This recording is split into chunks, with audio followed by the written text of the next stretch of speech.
Welcome to Crisis in Perception, where we examine the systems shaping our world.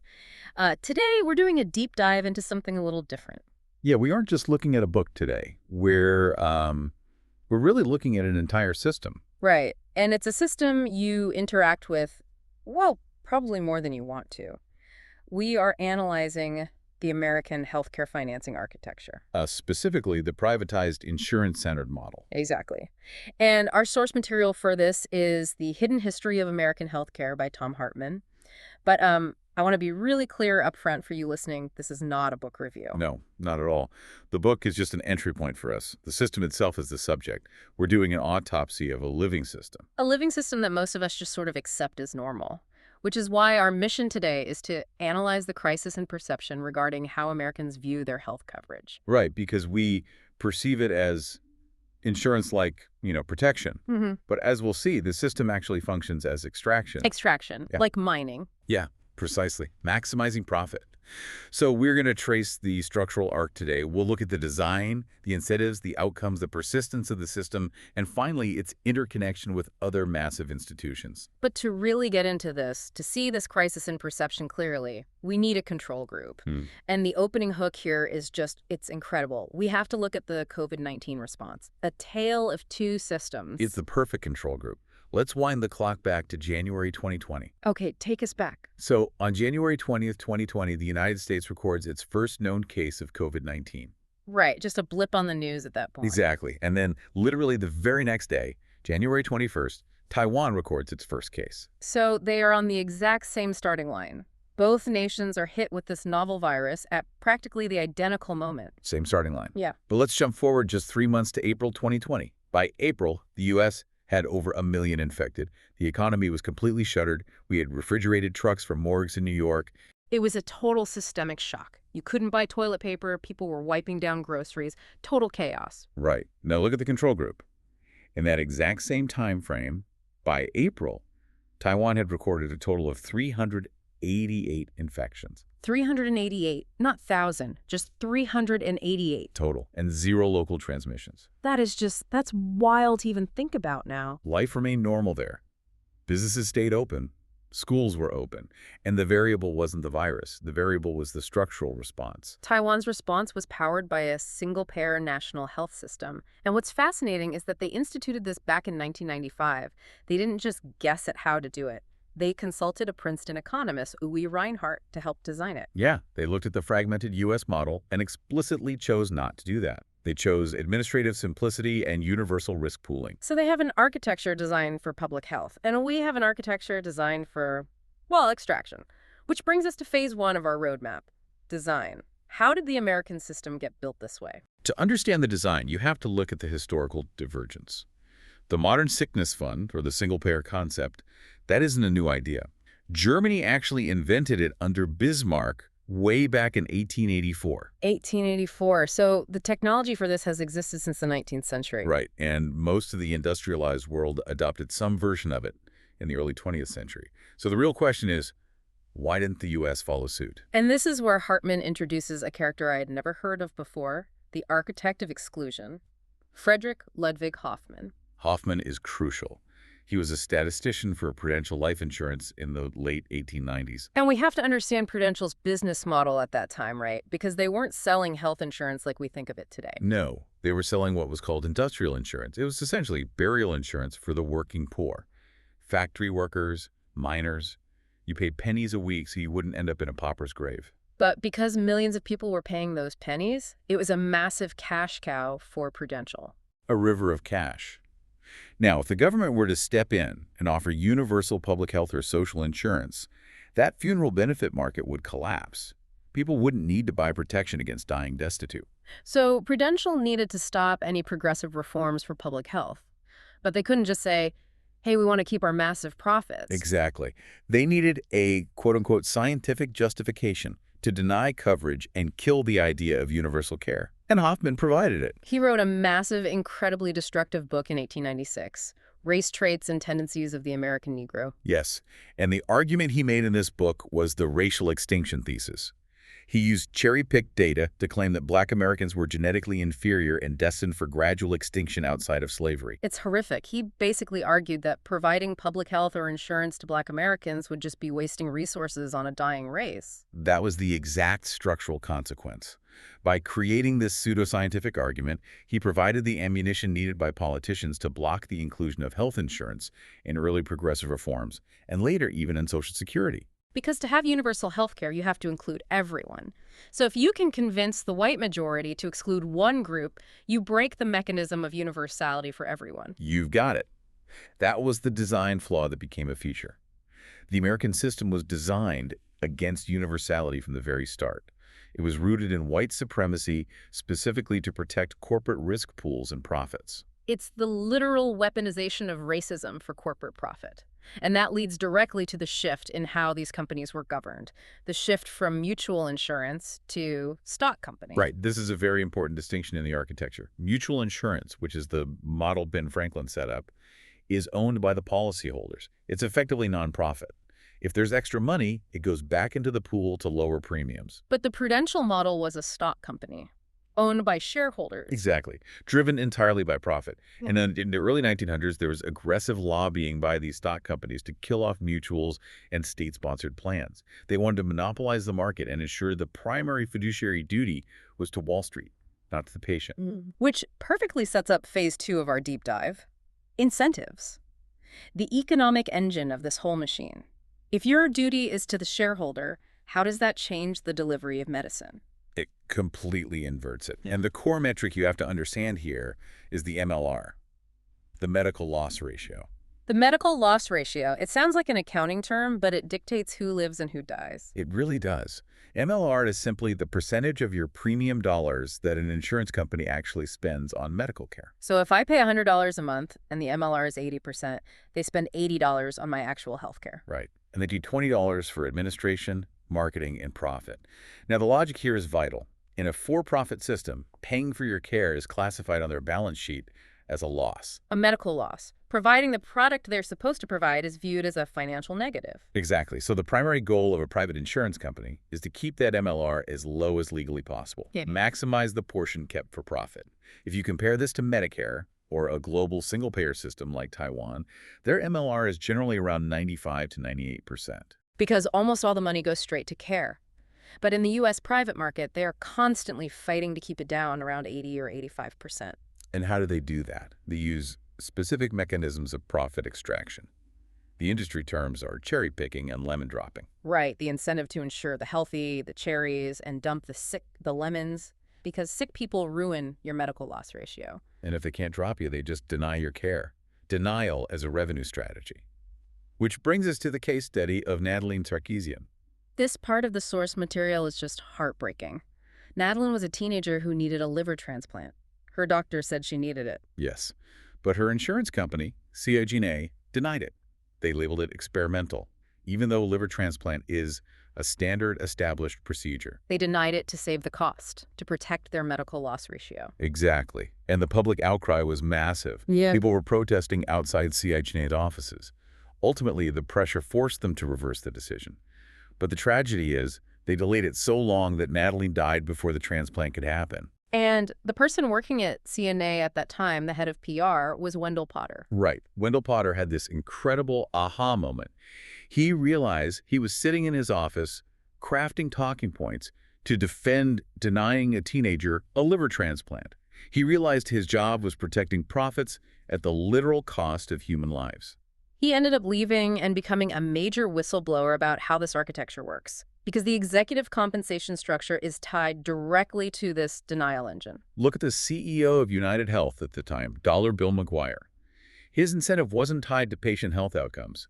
It was tied to the stock price. And he aggressively enforced fine print to deny claims, canceling policies over typos, refusing out-of-network care. And the result of that aggressive denial strategy, he walked away with stock options valued at $1.6 billion. $1.6 billion. It really underscores the system insight here. You cannot become a billionaire in healthcare by providing more care. The margins don't exist. You can only become a billionaire by withholding care. That is the architecture of extraction functioning flawlessly, which moves us into phase 3, outcomes. What happens when this logic is applied structurally across an entire society? Well, one of the biggest outcomes right now is the privatization of Medicare. Medicare Advantage or Part C. Yes, the Medicare Advantage design. Private insurers are paid by the government to manage Medicare benefits for seniors. You see the commercials everywhere: free gym memberships, free dental. Right, but Hartman outlines how this is essentially a massive scam through something called risk score gaming. Here is how the game works. The government pays the private insurer a set amount per patient, but that amount goes up if the patient is sicker. It's a risk score. Higher risk means higher payment. Which makes logical sense. A sick person costs more to treat. Remember the incentive: profit maximization. The insurers realize they don't actually need to treat sicker patients to get the money. They just need their patients to look sicker on paper. So they send nurses out on these free home visits. Exactly. They send nurses to seniors' homes, not to provide actual care, but to upcode, to dig through their charts and find any minor issue they can code as a major illness. A minor blip on a chart suddenly gets coded as heart failure.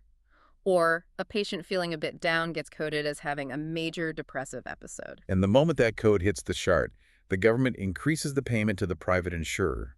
The result is billions of dollars in overpayments from taxpayers directly to private insurers, with absolutely zero improvement in care outcomes for the patient. It's a wealth transfer from the public treasury to private shareholders. And the friction required to maintain this system leads to the next predictable outcome: administrative bloat. The cost of the battle. Because insurance companies have armies of people designed to reject claims, doctors and hospitals have to hire armies of people just to fight for reimbursement. The source data shows U.S. doctors spend 12% of their billings just fighting for the money they are owed. We waste $256 billion annually on administrative expenses. It's armies of bean counters fighting each other. If you compare it structurally, American hospitals employ 8 times more administrative staff than Canadian hospitals do. 8 times more. That is human capital completely wasted on friction. And the human cost at the bottom of all this? Financial ruin. Medical bankruptcy. Over 500,000 families every single year go bankrupt due to medical bills in the United States. And this is entirely unique to the U.S. among developed nations. But we just accept it. Hartman refers to it as a kind of Stockholm syndrome. We accept it because we literally cannot imagine an alternative. We think this is just the weather. But it's not the weather, it's a roof designed to leak. And that brings us to phase 4, persistence.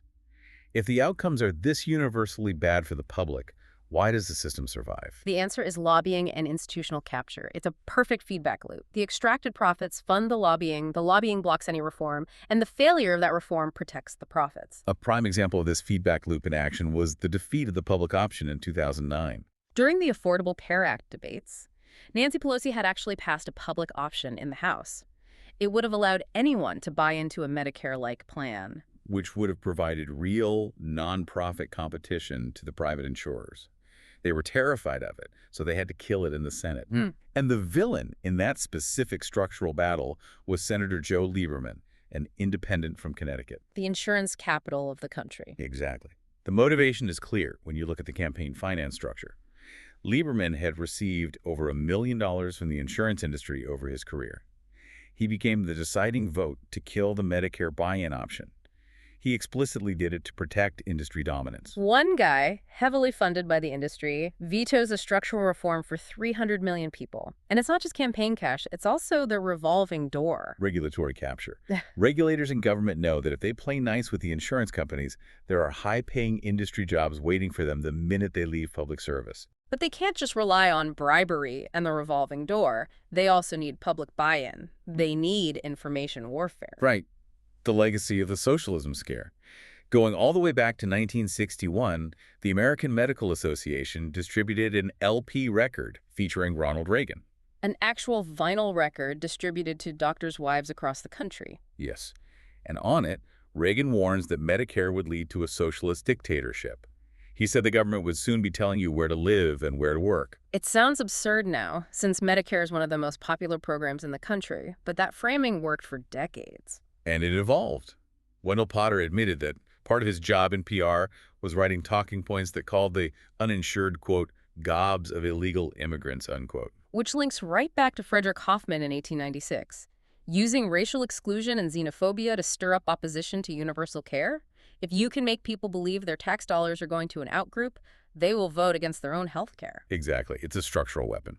Which brings us to phase 5, interconnection, how this nested system interacts with the larger political economy. Let's look back at our control groups. Single-payer systems like Taiwan, Canada, Denmark. Structurally, without any moral framing, how do they compare? We mentioned Taiwan's smart card. It's the size of a driver's license, contains your full medical history. There are no networks, no out-of-network surprise bills. The administrative simplicity is staggering. Their overhead is around 6% of GDP compared to our 24%. And look at cost containment. Because a single-payer system represents the entire population, they have enormous leverage to negotiate prices. The U.S. pays twice what Canadians pay for the exact same prescription drugs. Because our system fragmented the risk pool, stripping away our negotiating power. And when you connect this healthcare fragmentation to the larger political economy, you hit the campaign finance structure. Cases like Buckley v. Valeo and Citizens United established that money equals speech. That legal framework is what allows the insurance industry to literally buy legislative outcomes, like the Lieberman example. And the media is complicit in this interconnection, too. Have you ever noticed how the media framing always focuses on cost and wait times, but rarely on the financing design itself? Corporate media relies heavily on pharmaceutical and insurance advertising revenue. If your network is brought to you by Pfizer and Humana, you are structurally disincentivized from explaining how those companies extract wealth from your viewers. You frame it as a cost problem, not a design problem. So all of this, the history of exclusion, the MLR incentives, the upcoding scams, the lobbying, it brings us to the analytic climax of this whole deep dive, the central question we promised to answer. What is the crisis in perception here? Let's answer it analytically. What exactly are we misperceiving? We view health insurance companies as providers of safety. That is the misperception. The structural reality is that they're financial intermediaries. Their primary product is risk management for shareholders, not health management for patients. So what is the structural layer being obscured when we argue about premiums and deductibles? The surface debates obscure the fact that the very existence of the for-profit intermediary is the source of the cost. The friction is the product. So how does this systems-level analysis change our visibility of this? When we stop seeing quote-unquote markets and start seeing extraction, the entire system makes perfect sense. It is not broken. It is working flawlessly, exactly as designed, to transfer wealth from the sick and the working class directly to the investor class. That structural clarity is terrifying but necessary. I mean, look at the cash compensation to top executives at nonprofit hospitals alone. Nearly $300 million. That's wealth transferred from patients to executives. Exactly. So to summarize this architectural arc, the system was founded on exclusion by figures like Hartmann. It expanded through tax loopholes that tied it to employers. It solidified its power through the legalized bribery of lobbying. And today, it is highly optimized for extraction through schemes like Medicare Advantage. Hartmann's final thought in the source material is powerful. The U.S. has effectively been running a 70-year experiment to see if healthcare can be managed purely for profit. And the data is in. It's conclusive. Millions of lives lost, trillions of dollars wasted. The solution exists. Medicare for all, single payer.